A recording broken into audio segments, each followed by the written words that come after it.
Hey, Christian here. I've got this topic in mind about failure and failing in network marketing.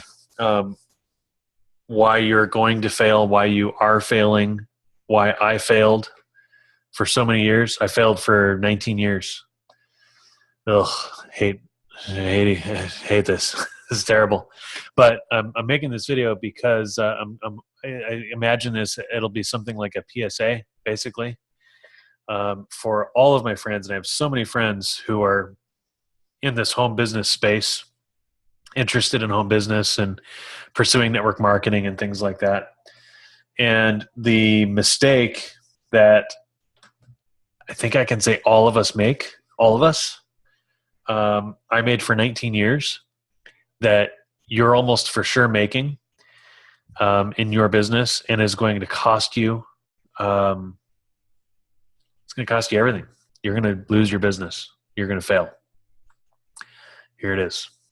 Sorry for all the drama, but here it is. It's the Pareto principle. It's the 80-20 rule.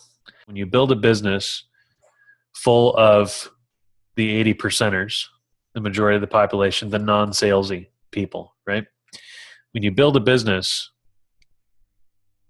with regular people, what you're going to end up with, let me predict this for you, and I'll predict your future very accurately here.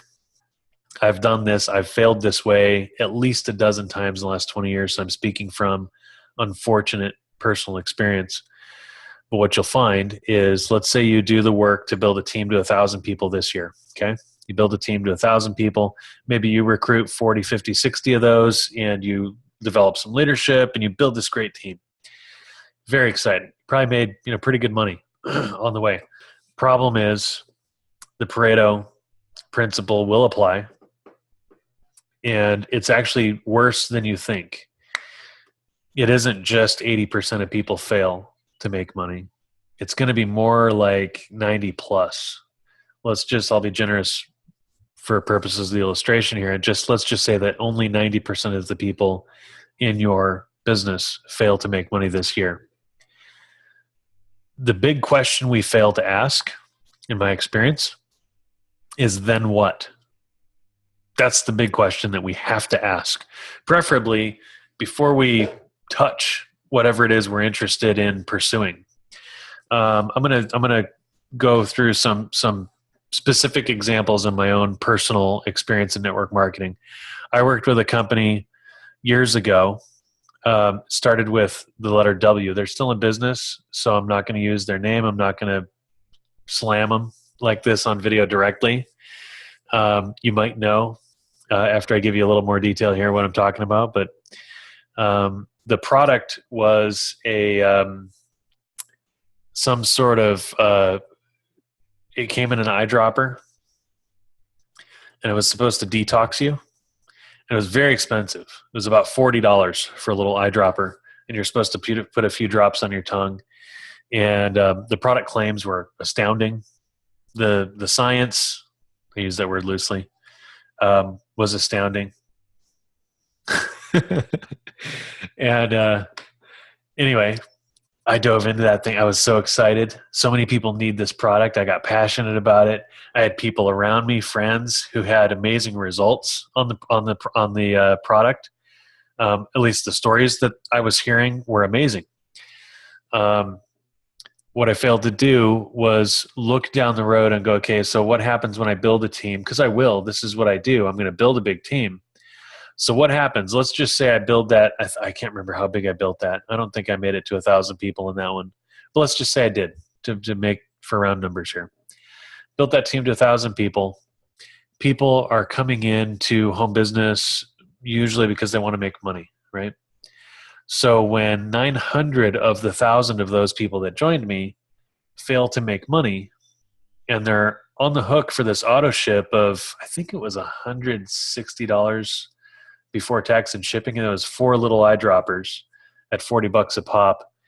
So, $180 a month. What do you think happened? Let's play it out here. I got a team of 1,000. Fast forward a few months, 900 of them aren't making money. It's more like 950 really, but 900 aren't making money. Then what? That's the big question. Let's analyze this.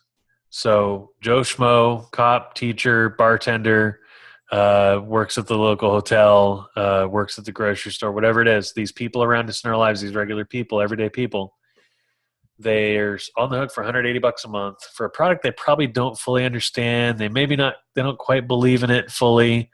Even if they did, it's $180 a month that they didn't used to spend on this kind of stuff. They never bought this kind of stuff before. I'm messing up their budget.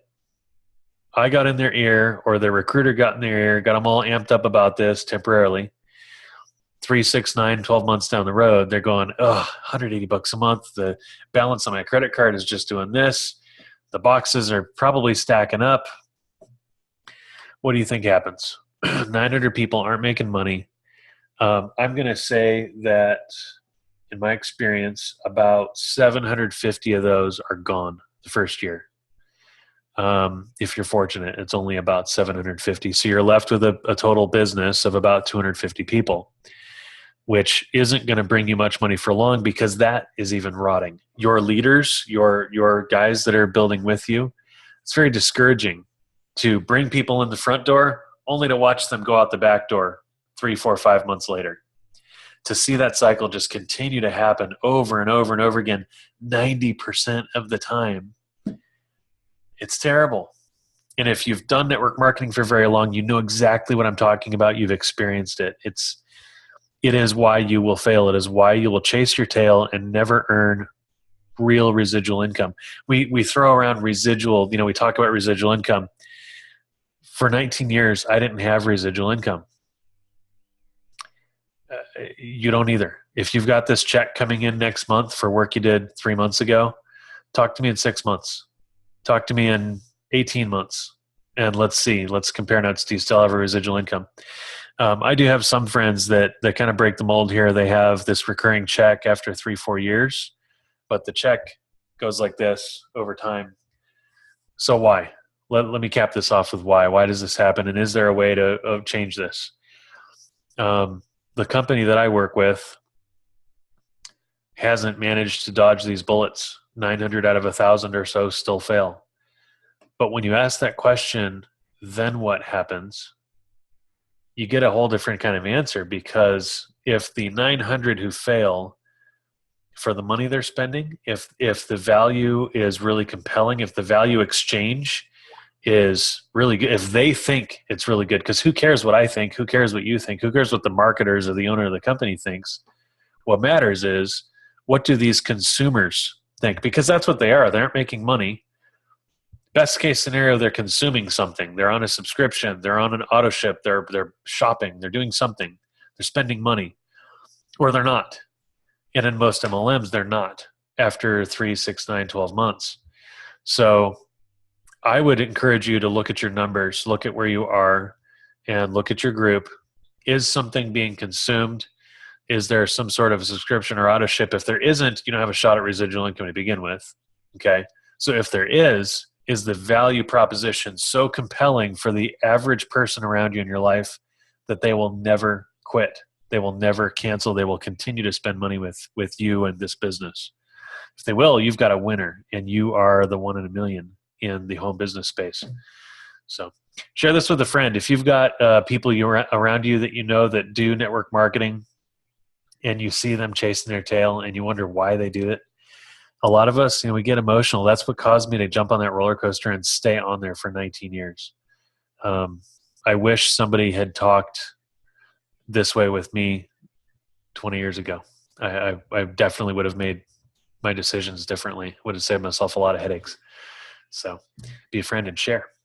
All right. I'll see you around. Take care. Oh, hey, one other thing. Talk is cheap. Some marketers are really good. I would ask for proof if I were you.